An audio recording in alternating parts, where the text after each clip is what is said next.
Is your pet slowing down just because they're getting old, or is there something you can do to help them at home?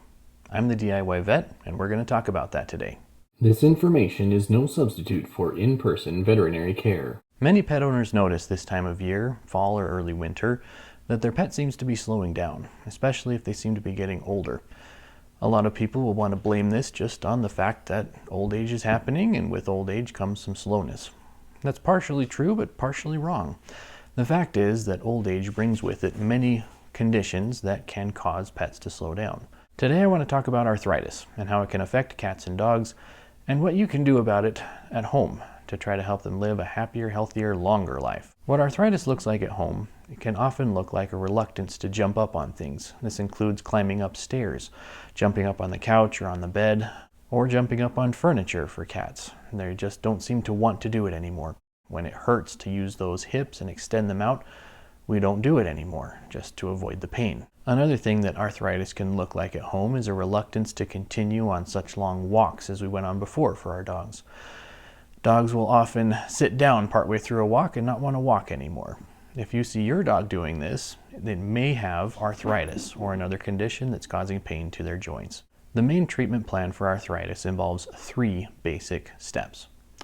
The first and most important step when dealing with arthritis is to keep your pet at a healthy weight.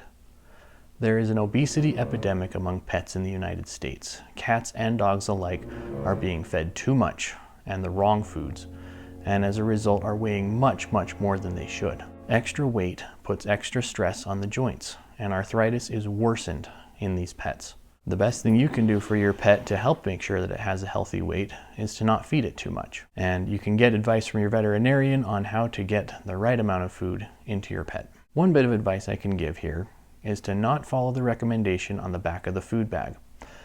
These recommendations are very generic and in no way correspond to your pet's specific needs. If anything, they almost universally overestimate the amount of food that your pet needs.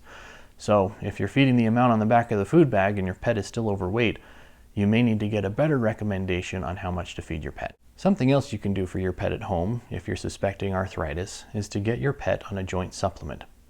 Some of these are prescription grade, but many are available over the counter. And they don't do harm to pets even if they don't have arthritis. There are many joint supplements out there, from Cosequin to Cosequin Advanced to Missing Link. There's many options out there. And if you go to any pet food store or even most superstores will have options for joint supplements. These compounds aim to replace what goes missing in joints that have arthritis. They're great for prevention, they're great for treatment, and they're something I always discuss with owners when we're talking about arthritis. Keep in mind that many of these joint supplements include fatty acids. These are great for joints, but they also are fatty acids and they contain a lot of calories. So keep that in mind if you're cutting calories, not to replace all of those calories with your joint supplements. The third thing you can do at home to manage arthritis in your pet is called exercise modification.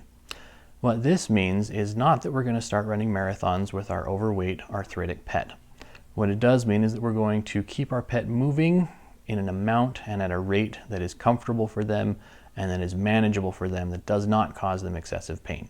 If your pet sits down partway through the walk, that means the walk was too long this time. Likewise, if your pet lies down after the walk and doesn't want to move the next day, you probably overdid it. What we're aiming for is moving every day in some amount that your pet can tolerate and keeping those joints moving and having a range of motion and getting some flexibility, as well as encouraging strength and good activity. These 3 at-home steps are part of any good treatment plan for arthritis. Of course, a visit with your veterinarian will be the best way to address your pet's specific needs and get any medications or other plans that might be needed for their best treatment. But if you're having to wait a while to get in with your veterinarian, you can get the jump on things and get started with these steps so that you can hit the ground running when you do get your visit with your vet.